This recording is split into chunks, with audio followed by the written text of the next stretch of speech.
बाबासाहेबांनी भारत देशाला तथागताची शांती अर्पण केली आहे।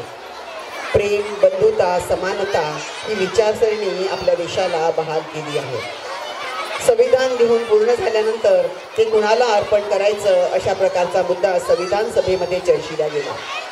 काहींच्या मते संविधान हे देवाला अर्पण करायचं, काहींच्या मते अल्लाला, तर काहींच्या मते आणखी कुणाला अर्पण करायचं अशी वेगवेगळी मतं मांडल्या गेली।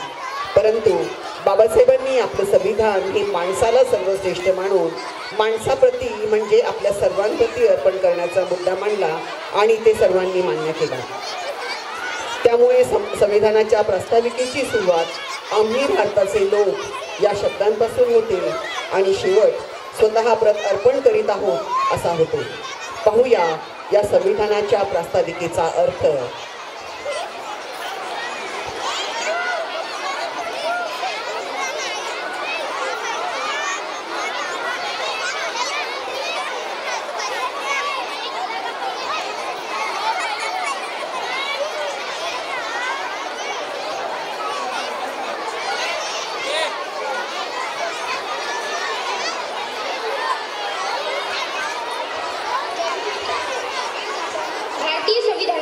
प्रास्ताविकेमधील प्रत्येक शब्दाचा अर्थ समजून घेऊया।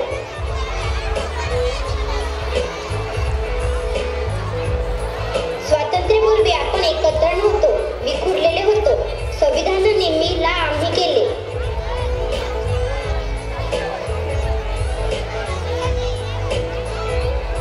विविध वतने, राजांची स्वतंत्र राज्ये, वेगवेगळे व आपापले भूभागाचे लोक एकमेकांना एकाच देशाचे समजत नसत। यांना संविधानाने एका देशाचे म्हणजेच भारताचे नागरिक म्हटले।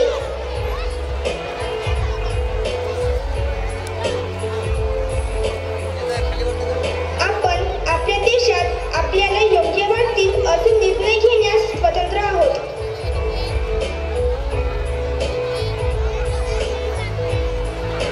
आमच्या देशात गरीब आणि श्रीमंत यांच्यात मोठी दरी असणार नाही। देशाच्या संपत्तीवर सर्वांचा हक्क असेल। संपत्तीचे काही मोजके लोकांच्या हाती केंद्रीकरण होणार नाही याची काळजी घेतली जाईल।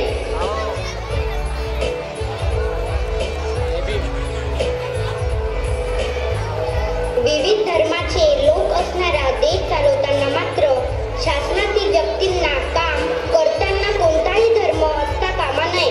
कोणत्याही एकाच धर्माला राज्याचा धर्म मानला जाणार नाही।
बंधन नसेल.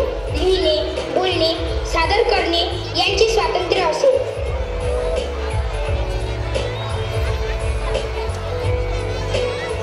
प्रत्येकास आपण मानत असलेल्या मूल्यानुसार विश्वास ठेवण्याचे स्वातंत्र्य असेल.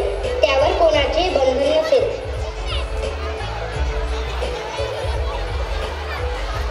प्रत्येक व्यक्ती कोणत्याही धर्मावर श्रद्धा ठेवू शकतो व त्यानुसार उपासना करू शकते. धर्मांतर करणे, धर्म स्वीकारणे व नाकारण्याचा अधिकार प्रत्येक व्यक्तीस असणार आहे.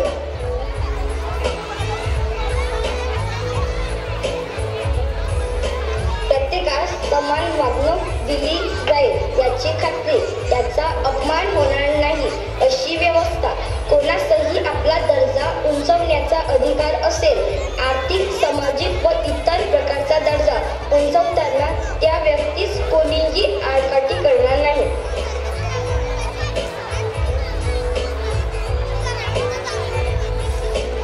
प्रत्येक नागरिकास समान संधी व समान काम मिळेल याचे नियोजन असेल. कोणत्याही कारणाने कोणास संधीच उपलब्ध होणार नाही अशी स्थिती राहणार नाही. लोकांना आपली प्रगती साधता येईल.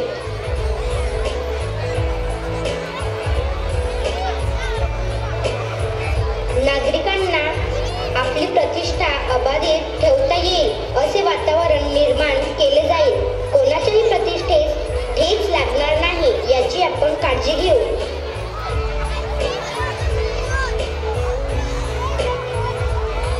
राज्य, भाषा, वेश तसेच राज्यांचे सीमावाद सामंजस्याने निकाली काढून देशांतर्गत फूट निर्माण होणार नाही याची काळजी घेतली जाईल.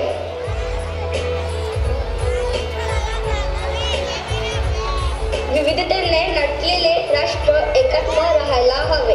आम्ही एकमेकांमध्ये इतके मिसळून जावे की एकापेक्षा दुसरा वेगळा आहे असे चित्रही न दिसावे असे आश्वासन मिळावे.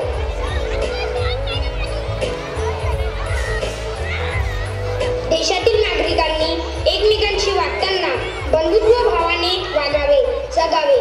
प्रत्येक व्यक्ती आपलाच आहे ही भावना निर्माण व्हावी.